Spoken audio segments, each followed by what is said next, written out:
नमस्कार, मैं हूं शुभम शंकर। स्वागत है आपका इकोनॉमिकम के ताजा संस्करण में। मनी 9 के एडिटर अंशुमान तिवारी जी मेरे साथ स्टूडियो में आ गए हैं, अर्थात की नई किस्त लेकर। सर, बहुत स्वागत है आपका।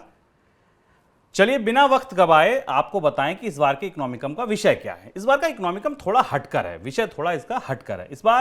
इस हफ्ते अंशुमान जी हमको बताएंगे आंकड़ों के बारे में। साफ सुथरे आंकड़े क्यों जरूरी होते हैं, आंकड़ों की कमी कहिए या आंकड़ों की गरीबी कहिए, इस पर हम चर्चा करेंगे। हमारे देश में कौन से ऐसे ज़रूरी आंकड़े हैं जो हमें नहीं बताए जाते, जो बताए जाते हैं उनकी विश्वसनीयता क्या है, सही आंकड़े या हिसाब किताब ना होना कितना बड़ा संकट पैदा कर सकता है, देश दुनिया के तजुर्बे क्या कहते हैं, ये सब कुछ हम जानेंगे आज के इकोनॉमिकम में। विषय थोड़ा हटकर है, बहुत ध्यान से सुनिएगा, बहुत ज़रूरी विषय है। शुरू करें इकोनॉमिकम पर चर्चा। उससे पहले आपको बता दें इकोनॉमिकम का सफ़र आगे कैसे बढ़ेगा, खास क्या क्या होगा। तो सबसे पहले होगी अर्थात पे चर्चा, हर हफ्ते की तरह। इसके बाद आएंगे आपके सवाल जवाब, फिर होगी आपकी इनकम की बात। इस बार इनकम की बात भी बड़ी खास है, एक नए शो के बारे में हम आपको बताएंगे। फिर जानेंगे किस्सों के सिक्के में इस हफ्ते अंशुमान जी ने क्या लिखा है, क्या गुना है, क्या बुना है, कौन सा किस्सा इतिहास का हम इस बार सुनेंगे। चलते चलते अंशुमान जी एक खास किताब के बारे में बताएंगे। इस बार की किताब उन्होंने पढ़ ली है और मुझे बताया है कि तुम भी पढ़ो, ये बहुत ज़रूरी किताब है, आपको भी पता चलेगी कि आखिर वो किताब कौन सी है। तो चलिए शुरू करते हैं आज का इकोनॉमिकम। जैसे मैंने बताया कि आज बात होगी पारदर्शी हिसाब किताब की, या कहिए आंकड़ों की। लेकिन ये किस्सा शुरू हो रहा है रोम साम्राज्य से, और ये अर्थात की खूबसूरती है कि बात कहीं से हो, लेकिन अंशुमान जी एक ऐसी कहानी सुनाते हैं जिससे आप बंध जाते हैं। सर, क्या किस्सा है ये रोम का? इकोनॉमिकम के सारे दर्शकों का स्वागत है। आपके इकोनॉमिकम को और इसकी चर्चाओं को जो आपका प्रोत्साहन मिलता है हमें जगह जगह, अलग अलग जगह, और मिलकर भी लोग सामने भी मिलकर लोग उसका जिक्र करते हैं और प्रश्न पूछते हैं, इससे हमारा उत्साह बढ़ता है। आज हम इस विषय को लेकर क्यों आए, क्योंकि दिवाली से पहले भारत को ये बताया गया कि भारत भुखमरी के पायदान में बहुत ख़राब स्थिति में है।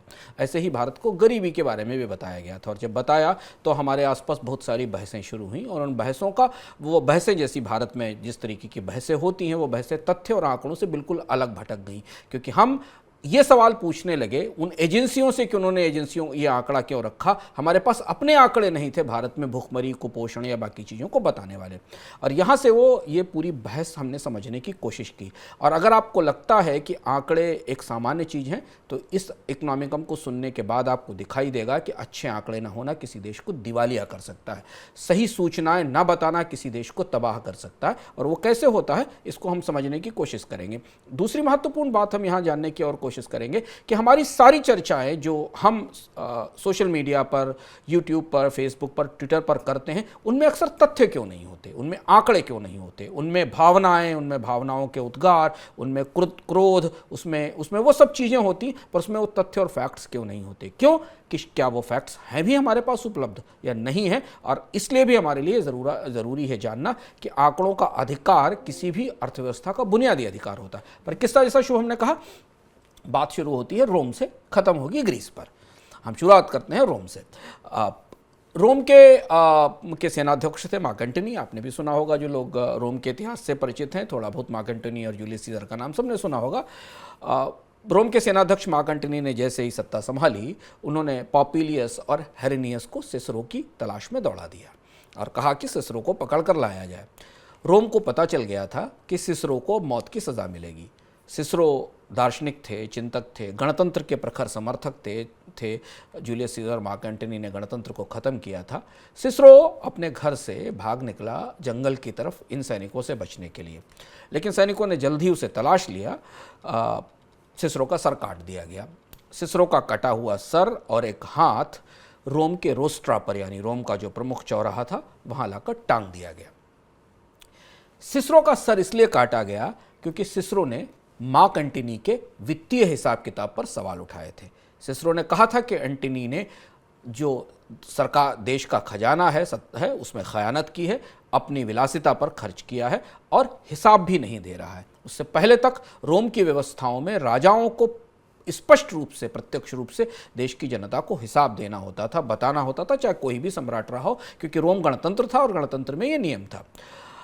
इसलिए पहले मौके पर जैसे ही मार्क एंटनी के नेतृत्व में एक ट्रायम्विरेट ने सत्ता संभाली। ट्रायम्विरेट रोम की एक व्यवस्था थी जिसमें 3 लोग शामिल थे।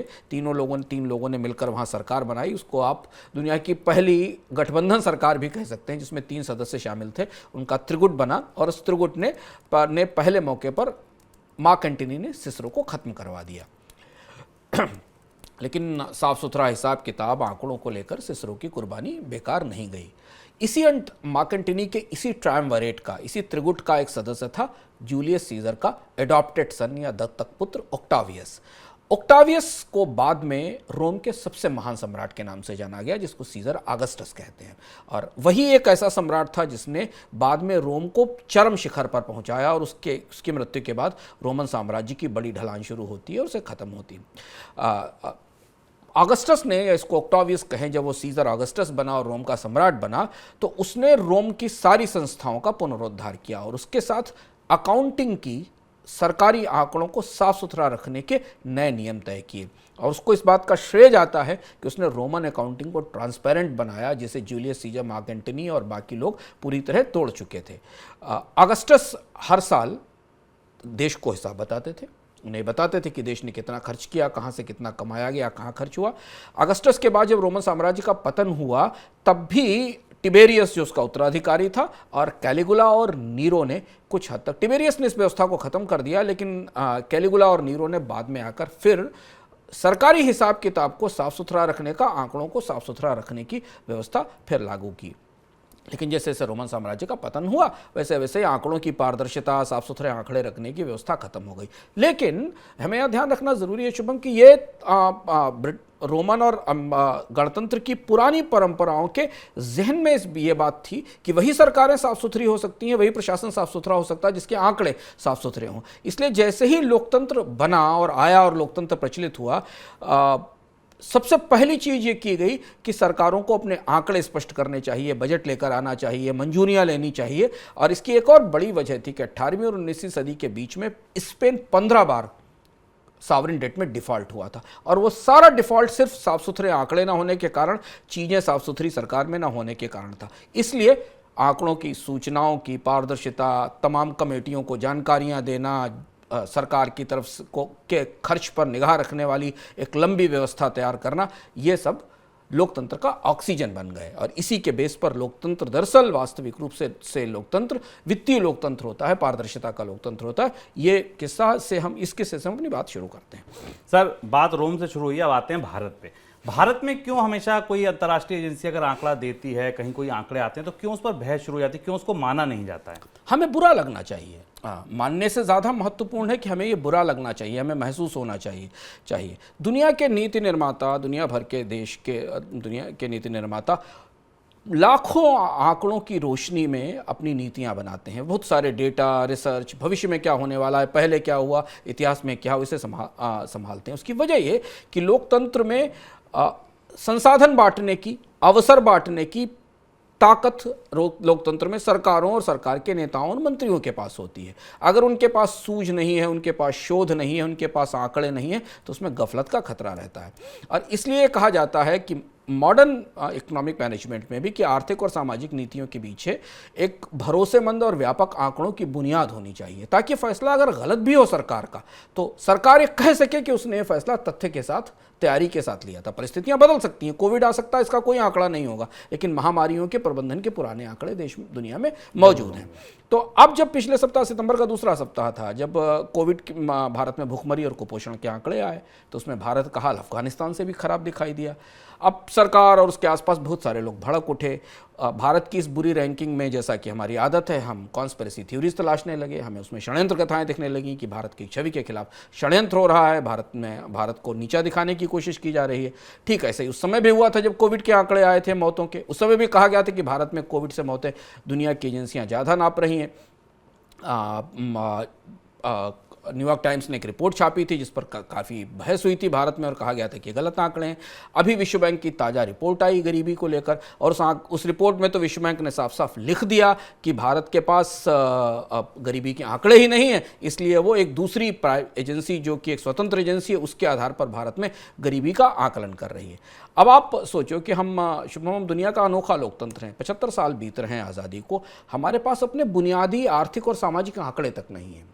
इस देश के पास इकोनॉमिक और सोशल डेटा, जबकि उसकी फ्रीक्वेंसी छोड़ दीजिए, हमारे पास बड़े बुनियादी आर्थिक सामाजिक आंकड़े नहीं हैं। और जो हैं भी आंकड़े वो इतने उलझे हैं, इतने अपारदर्शी हैं, उनमें इतने तरीके की चुनौतियां हैं कि हमारा उन पर भरोसा नहीं बन पाता।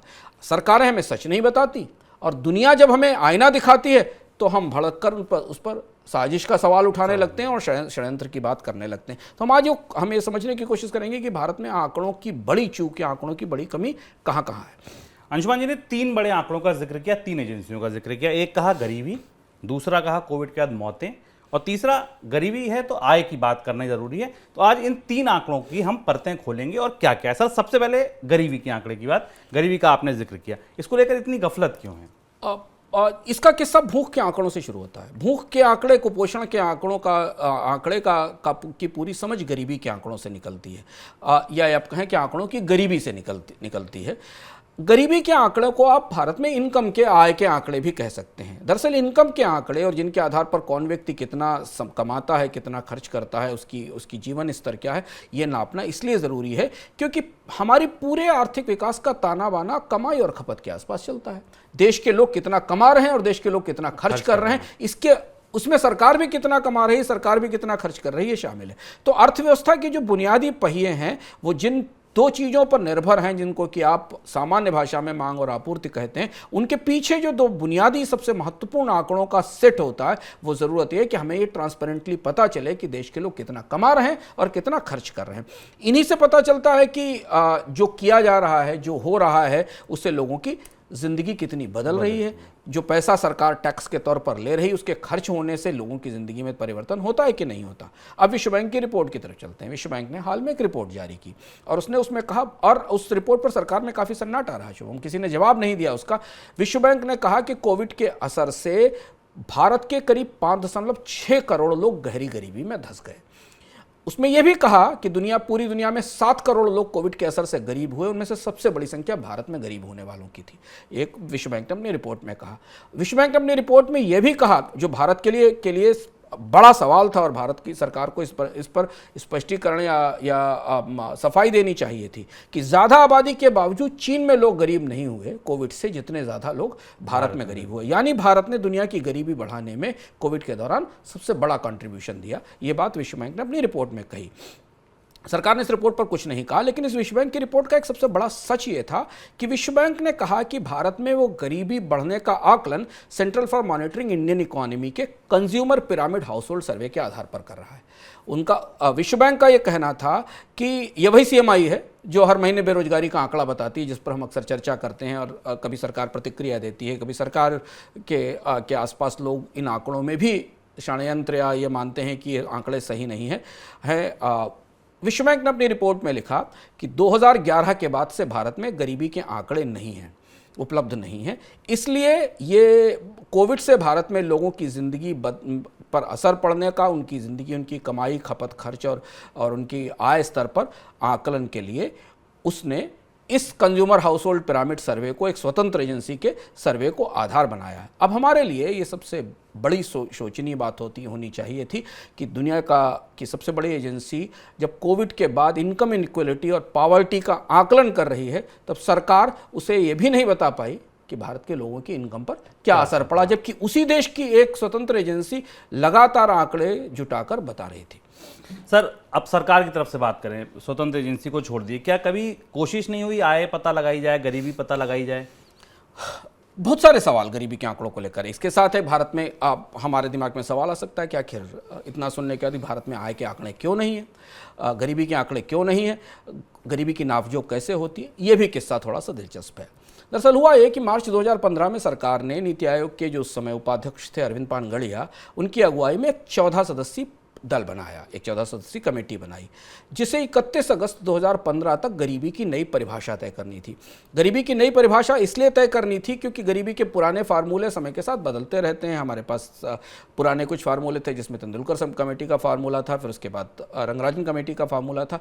इस दल को यह बताना था कि गरीबी की नई परिभाषा क्या होगी, गरीबी की पैमाइश का फार्मूला क्या होगा और कम करने की रणनीति क्या होगी। ये काम इस दल को दिया गया था।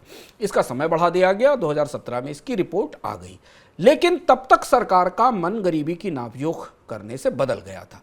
इस रिपोर्ट ने गरीबी नापने के पुराने फार्मूलों को खारिज किया। पुराने फार्मूले क्या थे? 2009 में सुरेश तेंदुलकर समिति ने फार्मूला दिया था जिसमें खपत, खर्च और कमाई का अंतर बताया जाता था और ये कहा जाता था कि 5 लोगों के ग्रामीण परिवार में प्रतिमाह 4,080 रुपये और शहरों में 5,000 रुपये से कम कमाई वाले लोग गरीब माने जाते। 2009 का आंकड़ा है, काफ़ी पुराना है, मुझसे काफ़ी आगे आ गए। रंगराजन समिति ने इस आंकड़े को और ज़्यादा संशोधित किया। उस पर काफ़ी बहस हुई। जब भारत खाद्य सुरक्षा का कानून लागू कर रहा था भारत में और तय करने की कोशिश की जा रही थी कि खाद्य सुरक्षा का फ़ायदा या सस्ते अनाज का फ़ायदा किसको मिलना चाहिए, तब ये फार्मूला आया जिससे भारत की गरीबी और बड़ी और ज़्यादा नज़र आने लगी। नीति आयोग ने काफ़ी लंबी बौद्धिक चर्चा के बाद ये निष्कर्ष दिया कि गरीबी की रेखा तय करने का मकसद दरअसल गरीबी को नापना है। तो गरीबों की पहचान के लिए किसी फार्मूले की ज़रूरत नहीं है। गरीबी के सर्वे की, गरीबी के आकलन की किसी फार्मूले की ज़रूरत नहीं है। नीति आयोग ने कहा कि गरीबों की पहचान का काम पीछे छोड़ा जाए। हम सरकारी स्कीमें कितना असर करती हैं लोगों की ज़िंदगी बेहतर करने पर, उस असर की पैमाइश करेंगे।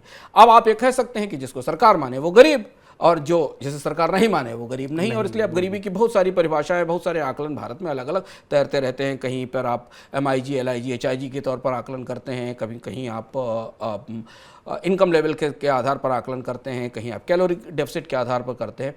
तो अब जब दुनिया में, भारत के साथ पूरी दुनिया में सबसे भयानक आपदा आई, लोगों की ज़िंदगी भी गई और उनकी आर्थिक ज़िंदगी भी तबाह हुई, तो भारत के पास उसका असर नापने का आंकड़ा तो छोड़ दिए, फार्मूला तक नहीं था कि किस आधार पर आप मानेंगे कि कोविड के दौरान लॉकडाउन से कितने लोगों की आय कितनी प्रभावित हुई, कितने लोगों के इनकम में कितनी गिरावट आई। अब अगर कोई कहे कि कोविड की वजह से दुनिया में भारत से सबसे ज़्यादा गरीबी आई, तो सरकार जवाब क्या देगी? उसके पास कोई आंकड़ा नहीं है बताने के लिए, कोई फार्मूला ही नहीं कि नहीं कोविड भारत ने दुनिया की गरीबी बढ़ाने में योगदान नहीं दिया, भारत ने तो अपने लोगों को समर्थन दिया था। अब क्यों हम कमाई के आंकड़ों या गरीबी के आंकड़ों पर इतना जोर दे रहे हैं शुभम? क्योंकि जब कमाई के आंकड़े नहीं होते तो बहुत सारे आंकड़े नहीं मिलते हमको। जैसे रोजगार को ले ले, 2019 में सरकार की सर्वे एजेंसी ने, NSSO ने बताया कि भारत में बेरोजगारी 45 साल के सर्वोच्च स्तर पर है। सरकार ने इसको खारिज कर दिया और कहा यह सर्वे ठीक नहीं, हम नए सिरे से सर्वे करेंगे। लेकिन बाद में लोकसभा चुनाव के बाद सरकार ने इस रिपोर्ट को मान लिया और कहा कि नहीं, बेरोजगारी की दर ऊपर थी। इसके बाद से फिर बेरोजगारी के आंकड़े हमें मिलना नहीं मिले कि भारत में बेरोजगारी की क्या स्थिति थी। खासतौर आदर्श स्थिति ये थी कि कोविड के बाद पूरी दुनिया में बेरोजगारी, गरीबी, इनके आंकड़ों पर नए सिरे से बात शुरू हुई, तो हमारे पास भी आंकड़ा होने चाहिए था। अच्छा, इनकम और आय के आंकड़े शुभम किसी भी सरकारी नीति की बुनियाद होते हैं। आप उसके बिना, जब तक आप ये जानेंगे नहीं कि आपका बेनिफिशियरी, कार्यक्रमों का बेनिफिशियरी क्या कमाता, क्या खर्च करता है, तब तक उसके लिए नीतियां बनाना मुश्किल होता है, असंभव होता है। तो इनकम के आंकड़े बुनियादी आंकड़े हैं, मतलब उनमें कोई बहुत बड़ी साइंस नहीं हो, बुनियादी आंकड़े हैं। और यदि इनकम का आंकड़ा नहीं है आपके पास, तो आपके पास लोगों की खपत का आंकड़ा नहीं है, तो लोगों की जीवन स्तर में बेहतरी का आंकड़ा नहीं है, तो लोगों की बचत का आंकड़ा नहीं है, तो उनकी वित्तीय सुरक्षा की पैमाइश कैसे करेंगे, आप वित्तीय रूप से कितने सुरक्षित हैं। तो भारत को तो जिला स्तर तक इन आंकड़ों की ज़रूरत है, डिस्ट्रिक्ट लेवल तक इन आंकड़ों की ज़रूरत है, ताकि आप स्कीमों को उन लोगों तक पहुंचा सकें जिनकी आय का स्कैन आपके पास है। तो भारत में तो भी राष्ट्रीय स्तर तक के आंकड़े नहीं हैं, इसलिए स्कीमों में हमें एक खास किस्म का अंदाजपन दिखता है, एक खास किस्म की टेंटेटिवनेस दिखती है, एक अनुमान दिखता है, जो हर चीज़ अनुमान के आधार पर लागू की जाती है। तो गरीबी के आंकड़े तो नहीं है, लेकिन बात निकली तो दूर तक पहुंची तो पता चला कि ना आय के हैं, ना खपत के हैं, ना बचत के हैं, ना वित्तीय सुरक्षा के हैं। तो ये सारे आंकड़े एक ही घर के सदस्य हैं, तो एक नहीं है तो सब खो गए हैं, सब नहीं है, और उनके फॉर्मूले तक नहीं है। आंकड़े तो छोड़ ही दीजिए। सर, दूसरा आंकड़ा जिसको रेखांकित किया, जिस पर आपने उंगली रखी, वो था मौत का आंकड़ा। आपने कहा कि मौत के आंकड़ों को लेकर भी जो रिपोर्ट छपी, सरकार ने उसको नकार दिया। यहाँ क्या स्थिति है? अब हम आंकड़ों के दूसरे हिस्से पर आते हैं। आर्थिक आंकड़ों में आपके पास हो सकता है नेशनल फैमिली हेल्थ सर्वे आता हो, लेकिन वो कई साल बाद आता है, तब तक परिस्थितियाँ तेजी से बदलती हैं। फैमिली हेल्थ सर्वे कभी हमें कुछ बताता है, कुछ नहीं बताता है। कुछ बड़े आंकड़ा सेट है हमारे पास, जिन पर हम आगे चर्चा करेंगे, उनमें जिन पर हमें ट्रस्ट होता है, जो भरोसेमंद है, लेकिन उनमें क्या चुनौतियाँ आती हैं हम देखेंगे। दूसरा हिस्सा आता है सोशो सामाजिक सुविधाओं की, जीवन स्तर का, ह्यूमन डेवलपमेंट के आंकड़ों का। वो रहीम का एक दोहा है ना कि खैर खून खांसी खुशी बैर प्रीत मदपान, रहीमन दाबे ना दबे जानत सकल जहान। अब रहीम कहते हैं ना कि अच्छी सेहत, खून, खांसी, खुशी, दुश्मनी, प्रेम और नशा छिपाया नहीं छिपता। लेकिन कोविड के दौरान हमने देश में इतनी लंबी जद्दोजहद देखी कोविड के असर के आंकड़ों को और मौत के आंकड़ों को वास्तविक रूप से न बताने को लेकर, छिपाने को लेकर। सबसे पहले तो आंकड़ों, जांच के आंकड़ों पर विवाद चला लंबे समय तक। फिर उसके बाद न्यूयॉर्क टाइम्स ने अपनी एक रिपोर्ट में कहा कि भारत में कोविड से कम 6 लाख और अधिकतम 42 लाख मौतें हुई हैं। सरकार ने इसका तीखा प्रतिवाद किया। ये भी भारत पर यह भी आरोप लगा कि वो WHO की मदद नहीं कर रहा है कोविड का असर नापने में। अब भारत के पास स्वास्थ्य संबंधी आंकड़ों का जबरदस्त टोटा है। जो निजी सर्वे या जो स्वयंसेवी संगठन अपने आंकड़े देते हैं वो चर्चा में होते हैं, पर सरकार के पास वो आंकड़े उपलब्ध नहीं है। भारत ने न्यूयॉर्क टाइम्स की रिपोर्ट नकार दी, लेकिन कितनी मौतें हुई इसका कोई विश्वसनीय आंकड़ा हमारे पास अभी तक नहीं आया लंबा समय बीतने के बाद। उसकी वजह क्या है कि सरकारी व्यवस्था में सही ढंग से मौतें दर्ज नहीं होती। जन्म मृत्यु कानून 1969 का है, उसका क्रियान्वयन कैसा है? 5वें नेशनल फैमिली हेल्थ सर्वे ने बताया था कि भारत में केवल 60% मौतें दर्ज होती हैं और बिहार जैसे राज्यों में तो केवल 37% डेथ रजिस्टर होती हैं सरकार के पास। तो आपको कैसे पता चलेगा इतनी बड़ी संख्या में? जब पैंडेमिक आती है और महामारी आती तो पता चलेगा। Global centre for health research ने रजिस्ट्रार जनरल ऑफ इंडिया के साथ अपनी मिलियन डेथ स्टडी की थी। थोड़ी पुरानी स्टडी है, 1998 से 2014 के बीच में, और उसमें उसने पाया था कि भारत में 21% मौतें सही मेडिकल डायग्नोसिस के साथ दर्ज होती हैं। मौत की वजह का चिकित्सकीय कारण क्या है ये कम पता चलता है। अब इससे क्या हुआ कि भारत के पूरे कोविड मैनेजमेंट को लेकर एक खास किस्म का विश्वसनीयता का संकट खड़ा हुआ। फिर उसके बाद जब सुप्रीम कोर्ट से मुआवजे का मामला आया कि सुप्रीम कोर्ट ने कहा कि मुआवजा देना चाहिए, तब हमने एक दूसरे किस्म की बहस देखी। तो ये सोशियो इकोनॉमिक आंकड़ों का कि एक नमूना है। शिक्षा में अगर आप जाएंगे, पेयजल में जाएंगे, बाकी जगह जाएंगे तो वहाँ और भी इसी तरीके की परिस्थिति है। अच्छा सर, कुछ आंकड़े तो लेकिन आते भी हैं, जैसे इन्फ्लेशन का आंकड़ा आता है, GDP का आंकड़ा आता है, कुछ आंकड़े तो हमारे यहाँ अलग अलग फ्रीक्वेंसी पे आते भी हैं। इनमें ये दमदार नहीं है? उनमें भरोसा है लोगों का। GDP का आंकड़ा सरकार देती है, जो भी उसमें कुछ अपनी खामियां हैं, उसमें अधूरेपन है, लेकिन फिर भी सरकार नियम के साथ नियमित रूप से अगर एक आंकड़ा जारी करती है तो अंततः फिर वही आंकड़ा रेफरेंस का आंकड़ा होता है, और उसे इंटरनेशनल एजेंसी मानती है, दुनिया की एजेंसियां मानती भी हैं। अगर आप महंगाई का आंकड़ा हर महीने की 12 तारीख को देते हैं तो फिर आप रिजर्व बैंक की पॉलिसी उस आंकड़े के बेस पर बनती है। दुनिया की एजेंसियां अपने आकलन देती हैं, पर भारत के CSO के पास भारत की मैक्रो इकोनॉमी का एक मोटा आंकड़ा तो होता ही है। GDP का आंकड़ा होता है, महंगाई का आंकड़ा आता है, इंडस्ट्रियल प्रोडक्शन का आंकड़ा हमारे पास आता है, ग्रामीण। तो जो हैं, भले ही उनमें कई सारी खामियां और उनमें उत्तरोत्तर सुधार होना, उन्हें आधुनिक करने की जरूरत है, लेकिन वो आंकड़े उपलब्ध हैं और उसके कारण विश्वसनीयता बनती है, क्योंकि सरकार वो आंकड़े नियमित रूप से जारी करती है। उसमें कई सारे सवाल उठते हैं, लेकिन दो तरीके की व्यवस्था। एक तो ये वो आंकड़े हैं, दूसरे भारत के पास जनसंख्या लेवल के आंकड़े, डेमोग्राफिक आंकड़े। सेंसस है, प्रतिष्ठित है भारत का जनसंख्या सर्वेक्षण प्रतिष्ठित है और उसे दशकों तक कोट किया जाता है, क्योंकि सेंसस होता है बड़े पैमाने पर, उसकी अपनी प्रतिष्ठा है। नेशनल फैमिली हेल्थ सर्वे के आंकड़े प्रतिष्ठित हैं, वो कुछ हद तक हमें थोड़ा बहुत खपत के आंकड़े बताते हैं, लेकिन वो लंबे पीरियड में होता है। भारत के आंकड़ों में जो मौजूदा आंकड़े हैं उनमें अपनी चूक है, क्योंकि बहुत सारी नई चीज़ें बदलती रहती हैं। रिजर्व बैंक की आंकड़ा व्यवस्था कहीं ज़्यादा बेहतर दिखती है। अब अगर रिजर्व बैंक की तरफ से आप देखें तो रिजर्व बैंक तो हमको हर हफ्ते बता देता है कि भारत का विदेशी मुद्रा भंडार कितना गिरा है। रिजर्व बैंक तो हमें हर हफ्ते बताता है कि किस बैंक ने अपनी ब्याज दरों में कितनी कमी और बढ़ोतरी की है। तो जो एजेंसियां इंडिपेंडेंट आंकड़े चला रही हैं, उनके आंकड़े संग्रह के स्ट्रक्चर बहुत नियमित हैं, ट्रांसपेरेंट हैं और पारदर्शी हैं। और इसलिए रिजर्व बैंक ने जब कोविड के बाद अभी मॉनेटरी पॉलिसी कमेटी की बैठक की तो उसने बहुत विस्तार से अपनी रिपोर्ट भी जारी की। क्योंकि भारत में आर्थिक आंकड़ों का जो दूसरा बड़ा कस्टोडियन है वो RBI है। तो अगर RBI की वेबसाइट पर देखें तो आपको टन्स एंड टन्स ऑफ आंकड़े दिखते हैं लोगों के निवेश को लेकर, बाकी चीज़ों को लेकर। लेकिन राष्ट्रीय स्तर पर वो आंकड़े जो कि हमें राष्ट्रीय आंकड़ा संग्रह व्यवस्था से आने वाले हों, रिजर्व बैंक उनका फिनेंशियल साइड से ये बताता है। रिजर्व बैंक ये बताता है कि भारत में जैसे फिनेंशियल इंक्लूजन कितना, वो बताता है कि भारत में कितने लोगों के पास बैंक अकाउंट है, पर इनकम का लेवल क्या है ये रिजर्व बैंक हमें नहीं बताता। रिजर्व बैंक बताता है कि कितने ट्रांजैक्शंस हुए डिजिटली, पर वो ट्रांजैक्शंस करने वाले लोगों में से अधिकतम लोग किस आय वर्ग के थे ये हमें नहीं पता चलता। तो अब लेकिन इसके नीचे आप उतर आए, केंद्र सरकार के कुछ आंकड़ा सेट देख लें, 10-12 बड़े आंकड़े देख लें और RBI के आंकड़े देख लें। राज्यों की तरफ चले जाए तो उनके तो बजट ही साफ सुथरे नहीं है। उनके तो बजटों का ही ढांचा इतना उलझा हुआ, इतना बिखरा हुआ है कि केंद्र का बजट पढ़ना और राज्य का बजट पढ़ने का मतलब बिल्कुल अलग अलग तरीके का अनुभव है। तो राज्यों के पास तो और भी संगठित नीचे के स्तर के, दूसरे लेवल के, तीसरे लेवल के आंकड़े नहीं है। भारत की आर्थिक साख पर इसका बहुत गहरा असर पड़ता है। हमें IMF बताता है कि भारत में कर्ज का स्तर इतना ज़्यादा है, ऑफ बजट बारोइंग्स इतनी है। भारत की आर्थिक साख में दो तरीके की कमजोरियां दिखती हैं आंकड़ों की वजह से। पहली तो कई बड़े आंकड़ों की नामौजूदगी है, उनका क्रिटिकल गैप है। कुछ भी परिस्थिति हो, सरकार कोई भी कहीं बदले, पर ये संस्थाएं स्वतंत्र रूप से बराबर काम करती हैं। हमने यूरोप में भी देखते हैं, अमेरिका में भी देखते हैं, वो आंकड़े बराबर आते रहते हैं। स्कीमों के क्रियान्वयन के, खपत के, टैक्स के सही इस्तेमाल के, इनफॉर्मल सेक्टर के कामकाज के, इनफॉर्मल सेक्टर का सही कामकाज मैप नहीं होता, इसलिए भारत का GDP का आंकड़ा विश्वसनीय नहीं होता कभी, क्योंकि इनफॉर्मल सेक्टर को हम उसमें रिफ्लेक्ट नहीं करते। शिक्षा के, स्वास्थ्य के, पर्यावरण के, सरकारी सेवाओं की पहुंच और गुणवत्ता के, ये कई बड़े आंकड़े हमारे पास नहीं है। और दूसरी चीज़ ये कि जो हैं उनकी समयबद्धता का, 5 साल वाले आंकड़े तो मिल जाते हैं, लेकिन आंकड़ों की रफ्तार बहुत तेज नहीं है, बहुत तेज रफ्तार आंकड़ा संग्रह नहीं है। वर्ल्ड इकोनॉमिक्स एक ऐसी अंतर्राष्ट्रीय संस्था है जो दुनिया के देशों के GDP आंकड़ों की साख की रैंकिंग करती है, और उसने ये पाया है कि इस रैंकिंग में वो पैमाना बनाती है कि असंगठित क्षेत्र को कोई देश अपने के अनऑर्गेनाइज सेक्टर को किस तरह से GDP में मेज़र करता है और उसका असर समझने की कोशिश करता है। जो सूचनाएं दी जाती हैं उनके शोध और संदर्भ कितने पारदर्शी हैं, और आंकड़ा तय करने में सरकार के दखल की संभावना कितनी सीमित है। यानी सरकार किसी तरह से विंडो ड्रेसिंग तो नहीं करती है, आंकड़ों को अपने से बदलवाती नहीं। इन पैमानों पर वर्ल्ड इकोनॉमिक्स रैंकिंग करती है।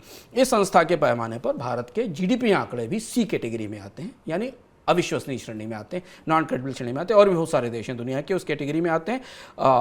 जो रैंकिंग है उसमें 156 देशों में 100वें स्थान पर है भारत। एशिया प्रशांत क्षेत्र में भारत का जो एशिया पैसिफिक एरिया है उसमें भारत की रैंकिंग 20वीं है, जबकि भारत के जनसंख्या आंकड़ों को 86वीं रैंकिंग मिलती है, क्योंकि जनसंख्या आंकड़े वैसे भी 10 साल में आते हैं। सर, अब ये तो बात हो गई कि आंकड़े नहीं हैं। सही आंकड़े अगर किसी देश के पास ना हो, पारदर्शी व्यवस्था ना हो, पारदर्शी हिसाब किताब ना हो, तो कितने बड़े संकट पैदा हो सकते हैं। हमने इसे रोम से अपनी बात शुरू की थी, जब से हमने आपसे कहा था ना कि हम ग्रीस पर आकर इस बात को ख़त्म करेंगे। भारत के पास संस्थाओं की कमी नहीं है। भारत के पास नेशनल सैंपल सर्वे ऑर्गेनाइजेशन है, भारत का एक सांख्यिकीय विभाग है, भारत का एक कार्यक्रम कार्यान्वयन मंत्रालय है, भारत के पास एक नीति आयोग है, भारत के पास वित्त मंत्रालय है, भारत के पास RBI और असंख्य रेगुलेटर्स हैं जो आपके पास उपलब्ध हैं, और हर मंत्रालयों का अपना सूचना तंत्र है। उस मंत्रालयों के सूचना तंत्र के पास वो सारी व्यवस्था है, जिस सारी व्यवस्था के जरिए आप संगठित रूप से एक विश्वसनीय आंकड़ा कैलेंडर बनाकर उसे हम जारी कर सकते हैं, पर उपलब्ध नहीं होता। अब मुश्किल कैसे आते हैं, खतरे कैसे आते हैं? तो खतरे तो साख के हमारे सामने हैं जो हमने भी देखे, पर उससे ज़्यादा बड़े खतरे भी हैं। वो कहते हैं ना कि जिसका हिसाब साफ उसका मन साफ। ये पुरानी कहावत हमारे यहाँ भी कहा जाती थी कि जिस आदमी का हिसाब किताब साफ है उसका मन भी साफ रहता है हमेशा। तो अच्छे आंकड़े हैं तो नीतियाँ भी अच्छी होती हैं, और इनके बिना जो भी नीतियाँ बनती हैं वो पैदाइशी तौर पर हैंडीकैप्ड होती हैं। उनमें कुछ ना कुछ डिफेक्ट जरूर आपको नीतियों में दिखाई देगा। भारत की हर नीति में ये जो डिफेक्ट है इम्प्लीमेंटेशन का, प्लान का उनके, वो उसमें उसकी एक बड़ी वजह भारत के आंकड़ा निर्माण से, भारत में नीतियाँ निर्माण से पहले जो पीछे तैयारी है, रिसर्च है, वो उपलब्ध नहीं होने का। लेकिन अगर सही आंकड़े नहीं हैं तो खतरे की गारंटी है, पक्की गारंटी। सरकारें जब सच छिपाती हैं, सही आंकड़े नहीं बताती, तो संकट आते हैं। यूरो करेंसी में शामिल होने के लिए, जो यूरो मनी यूनियन बना था, उसमें शामिल होने के लिए ग्रीस को अपने घाटे को नियंत्रित करने की शर्त माननी थी, और ग्रीस को एक कार्यक्रम पर सिग्नेचर करने थे, जो कार्यक्रम EU ने ग्रीस के सामने रखा था, और उसके जरिए ग्रीस का ड्राचमा खत्म होकर उसे यूरो करेंसी का पार्ट बनना था। ग्रीस ऐसा क्यों करना चाहता था? क्योंकि एक बड़ी करेंसी यूनियन का पार्ट होने पर उसमें निवेश के, अंतर्राष्ट्रीय बाजार से बारोइंग के बहुत सारे मौके मिलने वाले थे। तो इसके लिए यूरो जोन में एक ग्रोथ एंड स्टेबिलिटी पैक्ट रखा गया था EU की तरफ से उस समय, जिसमें EU के सारे सदस्य देशों ने उस पर दस्तखत किए थे। इसके लिए ग्रीस की सरकार को कई तरीके के ब्याज भुगतान घटाने थे, कर्जों की माफ़ी ख़त्म करनी थी, स्वास्थ्य पर सब्सिडीज़ ख़त्म करनी थी, और अपने घाटे को एक निर्धारित स्तर पर लाना चाहिए था, जिसके बाद वो उसकी करेंसी को या ग्रीस को यूरोपियन करेंसी या यूरोपियन मॉनेटरी यूनियन में जगह दी जाए। इस पैक्ट को लागू करने के लिए सरकार ने कई तरीके के ब्याज, पेंशन, कर्ज की माफ़ी, सब्सिडी, इन सब को छिपा लिया। एक किस्म की अकाउंटिंग फ्रॉड की, जिसमें एक अंतर्राष्ट्रीय एजेंसी ने मदद भी की, एक प्राइवेट बैंकर ने मदद की, ऐसा माना जाता है, और अपने घाटे को कंट्रोल में दिखाकर यूरोजोन की सामूहिक क्रेडिट पर बाजार से खूब कर्ज उठाया, क्योंकि यूरो करेंसी का कंट्री था तो दुनिया ने माना कि इसको कर्ज तो दिया जा सकता है क्योंकि ये ग्रोथ स्टेबिलिटी पैक्ट से बंधा हुआ है, और ये जो आंकड़े दे रहा है ग्रीस की सरकार जो आंकड़े दे रही, इसका मतलब वहाँ सब कुछ साफ सुथरा है, ठीक ठाक है, सब कुछ सारा कर्ज नियंत्रित में है। यूरोपीय समुदाय का जो आंकड़ा संगठन है यूरोस्टेट, उसको शक शुरू हुआ और उसने जांच शुरू की, और उसकी पहली पड़ताल में पता चला कि 2009 में देश का घाटा जीडीपी के अनुपात में 12.5% था, जबकि सरकार इसे 3.7% बता रही थी। और इतना बड़ा हिस्सा देश के घाटे का मुख्य बजट से बाहर दूसरी जगह छिपाया गया था, और कहाँ छिपाया गया तो अपने आप में एक दिलचस्प किस्सा है। इसके बाद ग्रीस की साख ढह गई, ग्रीस दिवालिया हो गया। हमने देखा कि ग्रीस दिवालिया हो गया, और ग्रीस की जनता तब से जो त्रासदी एक दिवालिया होने की झेल रही है, वो सिर्फ और सिर्फ इस तरह से, इस वजह से झेल रही है कि ग्रीस की सरकार ने अपने हिसाब किताब को साफ सुथरा नहीं रखा। सरकारों के पास बहुत शक्ति है, उनको हम अक्सर कहते हैं कि वो सहस्त्रबाहु होती हैं सरकारें। वो चाहें तो पूरा आंकड़ा तंत्र पारदर्शी हो सकता है, उसे बदल सकती हैं, लेकिन कई बार होता है कि सरकारें सच बताने के बजाय सच छिपाने में लग जाती हैं। अब होता है कि आर्थिक आंकड़ों में, वित्तीय आंकड़ों में सच छिपता नहीं है, एक समय के बाद वो बाहर निकल कर आता है। अमेरिका ने अपने बैंकिंग सिस्टम के भीतर जो सच था उसे लंबे समय तक छिपाने की कोशिश की। लीमन डूबा तो अमेरिका के बैंकिंग सिस्टम की दरारें खुल के सामने आ गई कि वो कैसे उसका फिनेंशियल सिस्टम काम कर रहा था। तो लेकिन जब तक ये होता है तब तक बहुत बड़ा नुकसान हो चुका होता है, साख भी कचरा हो चुकी होती है, और देश के लोग एक लंबे संकट का शिकार हो सकते हैं। तो अगर अब दुनिया की कोई एजेंसी भारत की रैंकिंग बताए तो उस पर मेरा मानना है उसे झुंझलाने के बजाय आप सरकार से पूछिएगा कि उसके पास इस रैंकिंग का जवाब क्या है, उसका आंकड़ा शुदा जवाब क्या है, उसके पास इस रैंकिंग को चैलेंज करने के लिए उसका अपना आंकड़ा क्या है। चार्ली मुंगेर एक दिलचस्प बात कहते थे कि आंकड़े इंजीनियरिंग की तरह होते हैं, डेटा जो है वो इंजीनियरिंग की तरह होते हैं, इनका सुरक्षित होना, इनका सही होना बिल्कुल जरूरी है। उनका कहना था कि शुक्र है कि दुनिया पुल, मकान और हवाई जहाज आंकड़ों की तरह नहीं बनाती। अगर सरकारें पुल, मकान, जहाज और हवाई जहाज भी आंकड़ों की तरह बनाएं तो दुनिया का क्या हाल होता। तो ये था हमारा इस बार का इकोनॉमिकम। अब आप समझ गए होंगे कि हमारे यहाँ कौन से आंकड़े नहीं हैं, जो हैं वो कितने विश्वसनीय हैं, और सही और साफ सुथरे और पारदर्शी आंकड़ों का ना होना किसी देश को कितने बड़े संकट में डाल सकता है। तो करना क्या है? करना यही है कि अब अगली बार कोई अंतर्राष्ट्रीय एजेंसी का आंकड़ा आए, किसी बहस में आपको हिस्सा मिले, आप जानना समझना चाहें तो सरकार से ये पूछिएगा जो अंशुमान जी ने कहा कि इसका जवाब क्या है और जवाब के पीछे तर्क क्या है, आंकड़ा क्या है। यही कोशिश है इस इकोनॉमिकम की। अब आपके सवाल जवाब। सर, पहला सवाल विष्णु जी का है। हालांकि वो राजस्थान रोडवेज का जिक्र कर रहे हैं, लेकिन सवाल मोटे तौर पर यह है कि जो राज्य सरकारों के रोडवेज हैं वो लगातार घाटे में चल रहे हैं। क्या पब्लिक ट्रांसपोर्ट को निजीकरण के बारे में नहीं सोचना चाहिए? केंद्र सरकार ने अभी एक ऑडिट की बात कही है राज्यों के बजट को लेकर। कई जगह पब्लिक ट्रांसपोर्ट, राज्य सरकारों के जो ट्रांसपोर्ट कॉर्पोरेशन है उन्होंने पार्शियली अपने रूट्स का प्राइवेटाइजेशन तो कर दिया है। शुभम, प्राइवेट सेक्टर की बसों को कई रूट पर चलने की इजाज़त दी गई, और उन रूट्स के वो जो प्राइवेट कंपनियां बसें चला रही हैं उससे एक रेवेन्यू मिल रहा है। पर अगर आप समग्र रूप से देखें तो फिनांस कमीशन ने भी अपनी रिपोर्ट में कहा था कि भारत के जो ट्रांसपोर्ट कॉर्पोरेशन हैं राज्यों के, उनमें अधिकांश की हालत बहुत ज़्यादा ख़राब है, क्योंकि उन्हें सही रूट्स, उनके पास सही ट्रैफिक नहीं है, रेवेन्यूज़ नहीं है, भ्रष्टाचार भी है, बहुत सारी चुनौतियां भी हैं। आमतौर पर रोड ट्रांसपोर्ट का एक बड़ा हिस्सा प्राइवेटाइज पहले से ही हो चुका है। कई सारे राज्यों में हम देख रहे हैं कि प्राइवेट बसेस लॉन्ग रूट पर भी अब चल रही हैं, सड़कें बेहतर होने के कारण। सरकारों को सामूहिक रूप से भी इस पर रणनीति बनानी चाहिए। एक फिनांस कमीशन की कुछ सिफारिशें भी इस संदर्भ में है सरकार के PSUs को लेकर, और इस जो नया ऑडिट CAG की तरफ से होने वाला अगर वो होता है तो उसके बाद हमें पता चलेगा कि किस राज्य के अंदर वास्तविक परिस्थिति क्या है। अगला सवाल वेद जी का है। वो कह रहे हैं कि कुछ रिपोर्ट में कहा गया है कि ब्रिक्स देशों के बीच व्यापार के लिए रिजर्व करेंसी योजना बन रही है। ये कैसे काम करेगा और डॉलर को चुनौती दे पाएगा क्या? इस पर हम अलग से बात करेंगे। ये डी-डॉलराइजेशन की जो तैयारियां पूरी दुनिया में चल रही हैं वो कैसी हैं, क्या हो सकता है, क्या डॉलर को चुनौती दी जा सकती है, दुनिया की कौन सी करेंसीज कर सकती हैं। हालांकि बहुत आसान नहीं है, क्योंकि रिजर्व करेंसी बनने के लिए बहुत सारे सख्त उपायों से, व्यवस्थाओं से जूझना पड़ता है। पर हम इस पर इकोनॉमिकम में किसी वक्त विस्तार से बात करेंगे, और हम ये समझने की कोशिश करेंगे कि चाइना, ईरान, रशिया, भारत जैसे दुनिया के देश क्या कर रहे हैं डॉलर के दबदबे को कम करने के लिए। सर, इनकम की बात अब बताइए, उसमें क्या खास है? इनकम की बात मनी 9 के ऐप के ऊपर आप फार्मूला गुरु हमेशा देखते होंगे, और अगर आप नहीं देखते हैं तो इस हफ्ते से फिर देखना मत भूलिएगा। हम बिल्कुल नए किस्म का एक शो लेकर आ रहे हैं जो आपको निवेश के बारे में, बचत के बारे में कुछ ऐसे तरीके से ऐसी चीज़ें बताएगा जो आपको जो सवाल आप किसी से पूछ नहीं पाते, एक बिल्कुल नए तरीके से आपको निवेश की जानकारी, आपके बिल्कुल सामान्य सवालों, कितने भी सामान्य वो सवाल हों, लेकिन उन सवालों का जवाब हम देंगे, विशेषज्ञों को लेकर आएंगे। और इस फार्मूला गुरु की पहली किश्त में हम आपको ये बताएंगे कि क्या 1 साल के लिए निवेश करना चाहिए बाजार में, और करना चाहिए तो कैसे करें, क्यों ना करें शेयर बाजार में 1 साल का निवेश, क्यों करें शेयर बाजार में 1 साल का निवेश, कैसे चुनें, क्या होता है 1 साल के भीतर शेयर बाजार में जो आप भूल जाते हैं, कौन से आंकड़े देखें जिनसे आपको ये पता चले कि आप सही फैसला ले रहे हैं। ये फार्मूला गुरु का एक नया स्वरूप आपके पास मनी 9 के ऐप पर आएगा, और प्रति सप्ताह हम इसी तरह से किसी एक खास थीम पर आपको उन सवालों के जवाब देंगे जो आप हमेशा पूछना चाहते हैं। सर, किस्सों के सिक्के में इस बार कौन सा किस्सा कहाँ से निकाल के लाए हैं आप? इस बार का किस्सा ब्रिटेन पर है, और ब्रिटेन का किस्सा इसलिए था, हम किसी दूसरे किस्से पर काम कर रहे थे, लेकिन फिर जब ब्रिटेन में जो घटनाक्रम हुआ, ऋषि सुनक प्रधानमंत्री बने, लिज ट्रस की विदाई हुई, उसके बाद ब्रिटेन के इतिहास का एक और प्रधानमंत्री की छवि लोगों के दिमाग में तैर गई, और बहुत लंबी बात नहीं थी।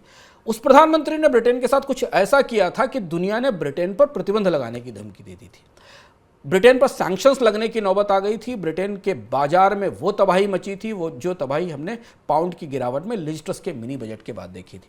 हुआ क्या था, ब्रिटेन के उस प्रधानमंत्री ने कौन सा ऐसा एडवेंचर किया था कि अमेरिका, जो कि ब्रिटेन का सबसे करीबी मित्र था, उसने IMF को ब्रिटेन की मदद करने से रोक दिया था। ब्रिटेन के इतिहास का बेहद रोमांचक और लोमहर्षक किस्सा, चर्चिल के एक बड़े विवादित उत्तराधिकारी का किस्सा इस बार किस्सों के सिक्के में। चलिए, अब बारी किताब की। किताब का नाम इस बार अंशुमान जी की जगह मैं बताता हूँ, क्योंकि उन्होंने मुझे पहले बता दिया। किताब है $1 ट्रिलियन ट्राइएज। सर, क्यों पढ़नी चाहिए, क्या खास है इस किताब ये में? किताब मुझे अभी मिली, और इस किताब को काफ़ी हद तक मैं पढ़ गया। हमारे सबके दिमाग में जो सवाल उठ रहे हैं ना कि अमेरिका में मंदी क्यों नहीं आ रही, इतनी कोशिश के बाद भी अमेरिकी बैंक फेडरल रिजर्व ब्याज दरें क्यों बढ़ाने के बाद भी मंदी क्यों नहीं आ रही, उसका जवाब इस किताब में है। और ये अब एक पत्रकार हैं निक टिमोरियस, उन्होंने किताब लिखी है, और ये किस्म का 2 साल के दौरान फेडरल रिजर्व के कामकाज का अकाउंट है कि फेडरल रिजर्व ने अमेरिकी अर्थव्यवस्था को, जब पूरी दुनिया में कोविड से त्राहि मची थी, अमेरिका में बाजार बंद थे, लोग मर रहे थे, तब फेडरल रिजर्व ने अमेरिकी अर्थव्यवस्था को डिजास्टर से कैसे बचाया, कैसे कैलकुलेटेड डिसीजन लिए, कैसे फैसले लिए, और कैसे बाजार में इतनी करेंसी या इतना पैसा छोड़ा गया जिसके बारे में फेडरल रिजर्व को पहले से पता था कि ये बाद में महंगाई में जाकर परिणत होगा। लेकिन 2 साल में साइलेंटली फेडरल रिजर्व ने अमेरिकी अर्थव्यवस्था को डूबने से कैसे बचाया, हालांकि उसका असर हमें दिखाई दे रहा है। दिलचस्प संस्मरणों से भरी हुई किताब है। किस्सा रियाद से शुरू होता है किताब का, जहां जेरम पावल सऊदी प्रिंस के साथ एक डिनर में हिस्सा ले रहे होते हैं, और तब ये सूचना मिलती है कि कोरिया और दुनिया के देशों में लॉकडाउन शुरू हो गए, और वहाँ से जब वो 14 घंटे की फ़्लाइट के बाद लंदन जब न्यूयॉर्क पहुँचते हैं, तब तक डाउ जोन्स में तहलका मच चुका होता है। ये सब हमारे आसपास की बात, अभी 2 साल पहले की बात है। मार्केट 800 पॉइंट से ज़्यादा गिर चुका होता है, लॉकडाउन शुरू हो चुके होते हैं। उस दौरान जब हमारी निगाहें स्वास्थ्य सेवाओं पर, वैक्सीन पर, दवाओं पर, ऑक्सीजन पर थी, तो फेडरल रिजर्व क्या कर रहा था। दिलचस्प किताब है, मैंने काफ़ी हद तक उसको पढ़ लिया है। किसी और संदर्भ में, किसी इकोनॉमिकम की चर्चा में हम इस कार्य उसके कुछ दिलचस्प किस्से लेकर आएंगे, लेकिन अगर आप इस किताब को पढ़ना चाहते हैं तो ज़रूर पढ़ें। बिल्कुल ताज़ा घटनाक्रम हमारे आसपास जो घटा है, उसमें क्या हुआ, इसका दिलचस्प और आंकड़ाशुदा दास्तान है किताब। चलिए, तो ये था हमारे आज का इकोनॉमिकम। सारे सेगमेंट की बात हो चुकी है। पूरी उम्मीद है आपको इकोनॉमिकम पसंद आया होगा। फिर होगी आपसे मुलाकात अगले संडे को नए इकोनॉमिकम के साथ, नए अर्थात के साथ, नई इनकम की बात और नए किस्सों के सिक्के के साथ। तब तक के लिए दीजिए मुझे और अंशुमान जी को इजाज़त। नमस्कार।